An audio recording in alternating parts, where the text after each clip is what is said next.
नमस्कार, राम राम. सर्वांना प्रथमतः रक्षाबंधनच्या हार्दिक शुभेच्छा. काल एक व्हिडिओ बघितला आणि काही फोटो सोशल मीडियावरती आल्या, त्या बघून गालावरती हसू यायला लागलं आणि हसावं की रडावं असा एक प्रश्न पडला होता. त्यामध्ये उद्धव ठाकरेंना 6व्या रांगेमध्ये बसवलं. त्यावेळेस डोळ्यासमोरून अनेक चित्र हे तरंगत होते आणि ते सगळे काही गटारीमध्ये वाहून गेले. आता नेमकं मित्रांनो, जे उद्धव ठाकरेंची जी अवस्था दिल्लीमध्ये झाली आहे, ते अवस्था बघून खरंच मला तर कीव आली होती.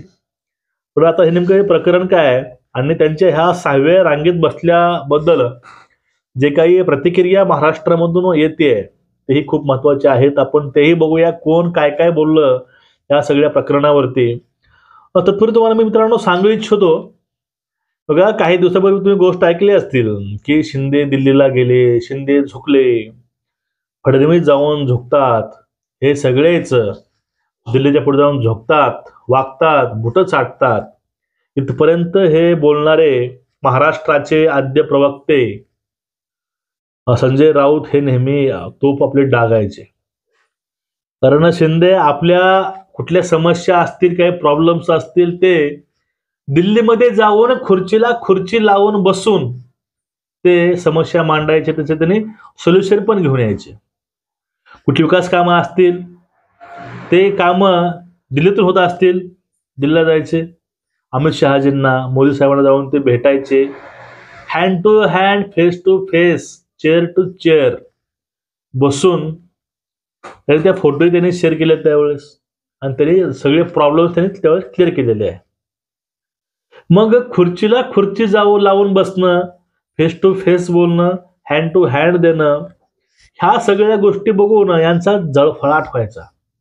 आणि ते म्हणायचे काय, शिंदेची सेना, शिंदेची शिवसेना हे अमित शहा चालवतात, हे शिंदे चालवत नाहीत, हे असं सांगायला संजय राऊत हे विसरायचे नाहीत. आता या पुढल्या रणनीतीसाठी आणि खास करून ते राहुल गांधींचा जो ॲटम बॉम्ब होता इलेक्शन कमिशनचा, त्या ॲटम बॉम्ब आता एक्सपोज करण्यासाठी दिल्लीमध्ये काही लोकांची बैठक होती राहुल गांधींच्या निवासस्थानी. मग ह्या राहुल गांधींच्या निवासस्थानी असलेल्या ह्या बैठकीसाठी आमंत्रण हे उद्धव ठाकरेंनाही होतं.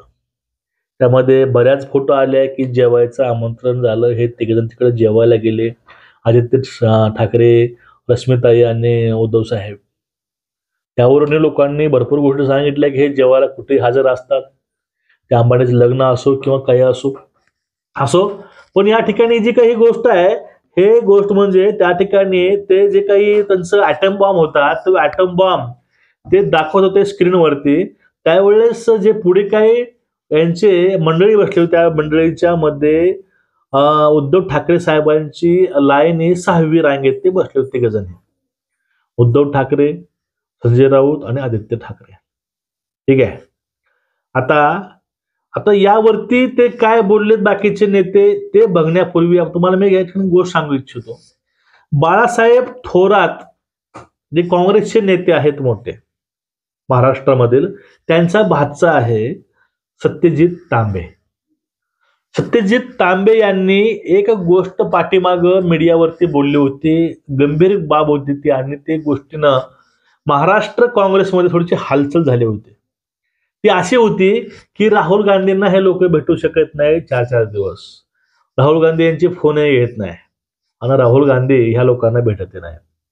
राहुल गांधींना भेटण्यासाठी यांना वेटिंग मध्ये राहावं लागतं, अपॉइंटमेंट घ्यावं लागतं. हे असं वक्तव्य होतं तांबे यांचं. आता वळूया आपल्या विषयाकडे. अहो, त्यांच्याच पक्षातील लोकांना जर हे नेते बोलत नसतील, त्यांना वेटिंग राहावं लागत असेल, यांचे फोन वेटिंग राहत असतील, तर उद्धव साहेबांचं पण कुठेतरी असं होतंच. किती लोक, किती नेते, यांचेच मंत्री, यांचेच नेते मातोश्रीला बसून बसून घरी यायचे, तरी ही उद्धव साहेबांची गाठभेट होत नव्हती. म्हणजे हे काही जी दोन्हीची काही तारतम्य आहे, काही लॉजिक आहे, तर दोघांचे समानच आहे, ते एकमेकाला पूरक आहेत. आता या उद्धव ठाकरेंच्या बसलेल्या 6व्या रांगेवरून त्यांचे जुने सहकारी माननीय DCM शिंदे साहेब काय म्हणाले बघा. शिंदे साहेब म्हणाले की त्यांची जागा त्या ठिकाणी काँग्रेसने किंवा राहुल गांधींनी त्यांना दाखवून दिली आहे. कारण बाळासाहेबांचे विचार सोडल्यावर काय अवस्था होते ती आता त्यांना कळले असावे, किंवा खरी विचारधारा सोडल्यावर नेमकं काय काय फेस करावं लागेल ते त्यांना कळलं असावं. म्हणजे एकूणच की यांची जागा कुठे आहे ती जागा राहुल गांधींनी 6व्या बाकावरती बसून त्यांना दाखवली आहे. पण आम्ही नेहमी ज्यावेळेस दिल्लीला जाईन त्यावेळेस आम्ही hand to hand front to front बसून बोलतो. त्यांच्यावरती फडणवीस साहेब बोलले की आमच्या सोबत असताना पहिल्या रांगेत होते, दिल्ली सोबत झुकणार नाही म्हणणाऱ्यांची ही अवस्था झाली आहे की आम्ही दिल्ली समोर झुकत नाही, झुकणार नाही, वाकणार नाही बोलणारे दिल्ली समोर जाऊन ते झुकलेही वाकलेही. त्यांची ही अवस्था इथपर्यंत येऊन बसली आहे. आणि ज्यावेळेस हे भाजप सोबत होते त्यावेळेस यांचं स्थान हे पहिल्या रांगेमध्ये होतं आणि यांच्या पाठीमागे देवेंद्र फडणवीसवर बसायचे आणि जी काही मीटिंग्स होत्या त्या मीटिंग मातोश्रीवर जास्त व्हायच्या. पण हे सगळं उलट झालं. आणि सामंत म्हणतात, उदय सामंत, कुवत कळाली, आमचे नेते खुर्चीला खुर्ची लावून बसतात. भाजप सोबत आमचे नेते हे खुर्चीला खुर्ची लावून बसतात, पण यांची कुवत कळाली. कुवत काय आहे ती कुवत राहुल गांधींनी दाखवून दिली हे असं या ठिकाणी सामंतांना म्हणायचं आहे. आता या सगळ्या गोष्टीवरती जी काही प्रतिक्रिया आल्या, क्रिया आल्या, यावरती एक मार्च निघाला होता, तो म्हणजे बाळासाहेबांच्या समाधीकडे. त्यामध्ये कायंदे मॅडम शिवसेनेच्या प्रवक्त्या उद्धव साहेब बाळासाहेब त्यांना माफ करा म्हणत, त्यांचा मेंदू सडलाय म्हणत त्यांनी हे जाऊन त्यांनी माफी मागितली बाळासाहेबांच्या जाऊन. साहेबांचे विचार सोडल्यावर काय होतं परत त्यावरती यांनी बोललेलं आहे. पण हे सगळं प्रकरण झालं, यावरती संजय राऊत काही नाही बोलणार असं होईल का? आता जे काही हे सगळं सांडून बसलं, जे काही पसरलंय, हे सारवायचं काम तरी राऊतांना करावं लागेल. कारण मग राऊत काय बोलले, आम्हाला राहुल गांधी हे पुढे बसा बोलले होते.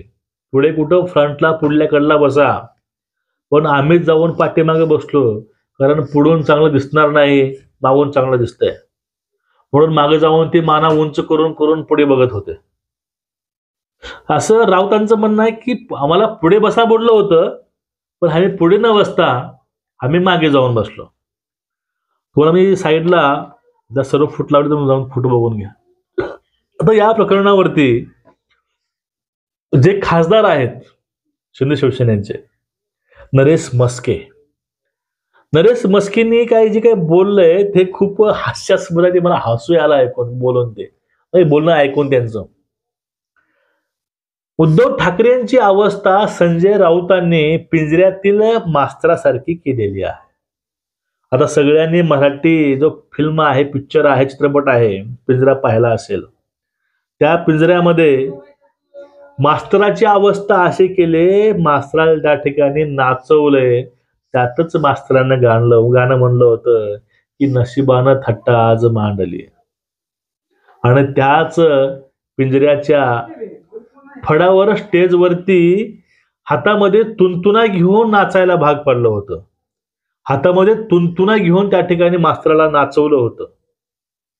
म्हणजे गावामध्ये हा तमाशा होऊ नये बोलणाऱ्या मास्तराला ज्याप्रमाणे त्या नटीनं चॅलेंज लावून त्याच फडामध्ये हातामध्ये तुंतुना घेऊन नाचवला, असं उद्धव साहेबांची अवस्था त्या पिंजऱ्यातील मास्तरासारखी केली आहे ते संजय राऊतानं, असं नरेश मस्केने त्यावेळेस म्हणलं. आणि त्यावरती आता प्रतिक्रिया काय आल्या असेल तुम्ही विचार करा संजय राऊतांच्या. तो म्हणजे हे दुतंडे आहे, हा आहे, तो आहे, पण हे रियालिटी आहे, चुकीची नाही.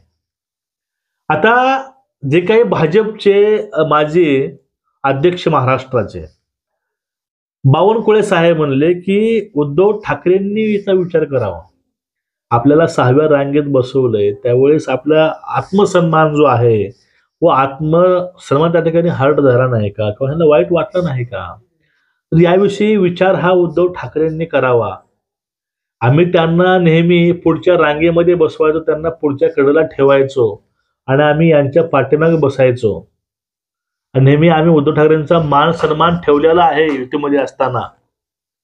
पण याचा जो विचार आहे त्याचा विचार पूर्णपणे हा उद्धव ठाकरेंनी करावा, हे असं बावनकुळे यांनी त्या ठिकाणी बोललेलं आहे. एकूणच सगळ्यांचं जे काही वक्तव्य आहे, जे काही म्हणणं आहे, त्या सर्वांनी स्पष्टपणे आणि स्फोटकपणे मांडलेला आहे. आता यावरून विचार हा उद्धव साहेबांना करायचा आहे की विचारसरणी सोडली, विचारधारा सोडली तर माणसाची अवस्था नेमकी काय होऊ शकते, माणूस कुठं जाऊन बसू शकतो, याचा विचार हा उद्धव ठाकरेंना करायचा आहे. याचा विचार ह्या शिवसेनेला उभाटाने करायचा आहे. तुमचं एकूणच या विषयावरती मत काय नक्कीच व्यक्त व्हा. व्हिडिओ शेअर करा, चॅनलला सबस्क्राईब करा आणि सर्वांना कळकळीची विनंती आहे, आपले व्हिडिओ पाहत राहा आणि लोकांना पाहायला सुद्धा सांगा. नमस्कार.